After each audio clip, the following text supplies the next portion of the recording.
السلام علیکم ورحمۃ اللہ وبرکاتہ۔ دوستو، جیسا کہ اللہ تعالیٰ نے انسان کو بنایا اور اسے اشرف المخلوقات بنایا ہے، اور اسی طرح انسان اپنی کچھ ضروریات کو اپنی کوشش اور اسباب کے ذریعے سے حاصل کرتا ہے،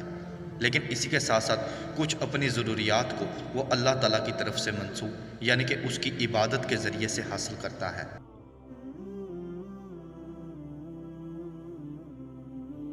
لیکن جب انہی ضروریات کو وہ اپنے اللہ تعالیٰ کے علاوہ جن میں اللہ تعالیٰ کی مدد حاصل کی جائے یا اللہ تعالیٰ کی صفت کے ذریعے سے حاصل کی جاتی ہیں کسی اور ہستی سے مانگتا ہے تو اسے شرک کہا جاتا ہے۔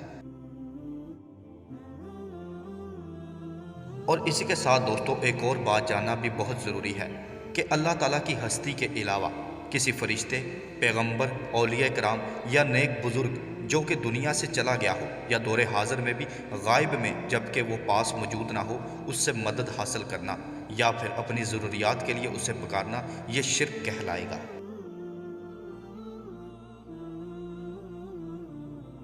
اسی کے ساتھ دوستو ایک اور بات جاننا بھی بہت ضروری ہے کہ جب حاضر میں کسی اولیاء کرام یا کسی نیک بزرگ جو کہ سامنے موجود ہو اس سے اپنی پریشانی یا کسی معاملے کے متعلق جب مدد حاصل کی جائے تو وہ اس کے معاملے کے حل کے لیے اللہ تعالیٰ کے کسی خاص ورد کو جو کہ قرآن و حدیث سے ثابت ہو یا کسی خاص عبادت کے کرنے کو جو وہ بھی قرآن و حدیث سے ثابت ہو، پھر تو وہ مدد ٹھیک ہے، لیکن وہ اس معاملے کے حل کے لیے کسی معجزے کے کرنے یا کسی ایسی صفت کو جو صرف خدا اللہ تعالیٰ کی ذات میں پائی جاتی ہے اس کے کرنے کا دعویٰ یا اقرار کرے، یا جو مدد حاصل کرنا چاہتا ہے اس کا یہ عقیدہ ہو کہ جس سے وہ مدد حاصل کرنا چاہتا ہے وہ کسی ایسا معجزہ یا ایسی صفت جو صرف اللہ تعالیٰ کی ذات میں پائی جاتی ہے اس کے کرنے کا اختیار رکھتا ہے، تو یہ تمام تر اختیار اور یہ تمام تر عقیدہ شرک کہلائے گا۔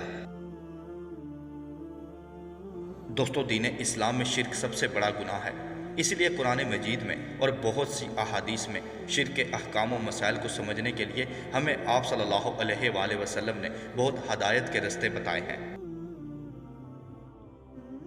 جیسا کہ سورۃ الدہر کی آیات میں فرمایا، بے شک ہم نے انسان کو ملے جلے نطفے سے امتحان کے لیے پیدا کیا اور اس کو سنتا دیکھتا بنایا ہے، لیکن اس کے باوجود انسان ایسی بہت سی چیزوں اور دینی معاملات میں اپنی آنکھوں کو بند اور اپنے کانوں سے اس سماعت کو نہیں سن پاتا جس سے وہ بہت گناہگار اور اپنے عقیدے میں بگاڑ پیدا کر دیتا ہے۔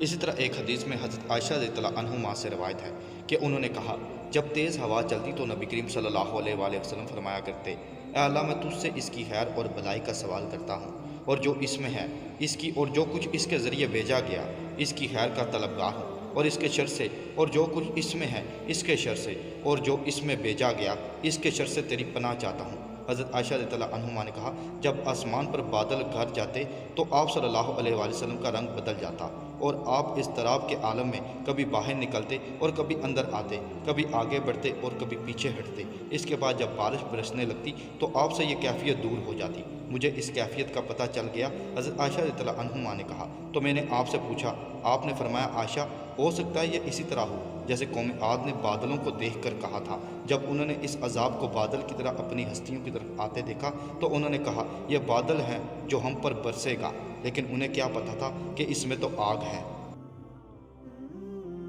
دوستو، اس حدیث سے بھی آپ کو یہ واضح ہوگا جبکہ میکائیل علیہ السلام کی اللہ تعالیٰ نے بارش برسانے پر ڈیوٹی رکھی ہے، لیکن اس کے باوجود کوئی بھی حضرت میکائیل علیہ السلام سے بارش کے لیے دعا یا ان سے مدد حاصل نہیں کر سکتا، بلکہ بارش کی ضرورت کے لیے یہ جانتے ہوئے کہ حضرت میکائیل علیہ السلام کا یہ کام ہے، اللہ تعالیٰ سے ہی مدد حاصل کی جائے گی۔ اسی طرح آپ صلی اللہ علیہ وآلہ وسلم جب بارش آتی تو قوم عاد اور جن قوموں پر عذاب آیا اس کے متعلق آپ صلی اللہ علیہ وآلہ وسلم گھبرا جاتے تو آپ بھی اللہ تعالیٰ سے ہی مدد حاصل کرتے اور ایسی بارش اور اس میں پائے گئے عذاب کے متعلق بھی آپ اللہ تعالیٰ سے ہی پناہ مانگتے۔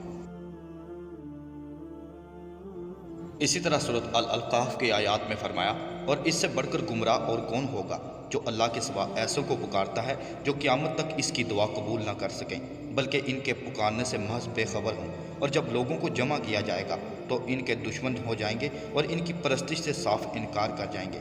اس آیت میں یہ واضح فرمایا گیا کہ جن لوگوں کو پکارا جاتا ہے وہ قیامت تک آپ کی دعا کو نہیں سن سکتے جن کو اللہ تعالیٰ کے علاوہ پکارا جاتا ہے، اور اسی طرح جب قیامت کے دن ان سے اس کے متعلق سوال کیا جائے گا کہ یہ تم لوگوں کی پرستش اور تم کو پکارتے تھے، تو وہ اس بات سے صاف انکار کر دیں گے۔ اسی طرح سورۃ الانعام میں فرمایا، اور اگر تجھ کو اللہ تعالیٰ کوئی تکلیف پہنچائے تو اس کا دور کرنے والا سوائے اللہ تعالیٰ کے اور کوئی نہیں، اور اگر تجھ کو اللہ تعالیٰ کوئی نفع پہنچائے تو وہ ہر چیز پر پوری طرح قدرت رکھنے والا ہے۔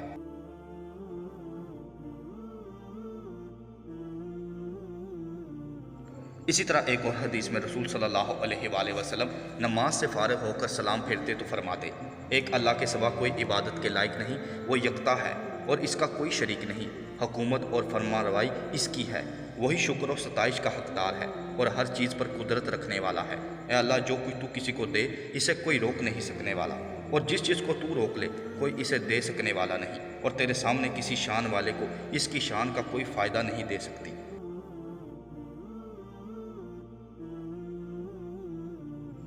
اسی طرح ایک اور حدیث میں حضرت عبداللہ ابن مسعود رضی اللہ عنہ فرماتے ہیں، رسول صلی اللہ علیہ وآلہ وسلم جب کبھی پریشان ہوتے تو یہ دعا پڑھا کرتے، یا حیو یا قیوم برحمتک استغیث، اے حیو اے قیوم میں تیری رحمت سے مدد چاہتا ہوں۔ اللہ تعالیٰ سے دعا ہے کہ وہ ہمیں شرک جیسے کبیرہ گناہ سے بچنے کی توفیق عطا فرمائے۔ اللہ تعالیٰ سے دعا ہے کہ جب تک ہماری زندگی قائم ہے ہمیں صرف اپنا ہی محتاج رکھے۔ اللہ تعالیٰ سے دعا ہے کہ وہ ہمیں اپنے دین کو سمجھنے، اس پر عمل کرنے اور دوسروں تک پہنچانے کی توفیق عطا کرے۔ السلام علیکم ورحمۃ اللہ وبرکاتہ۔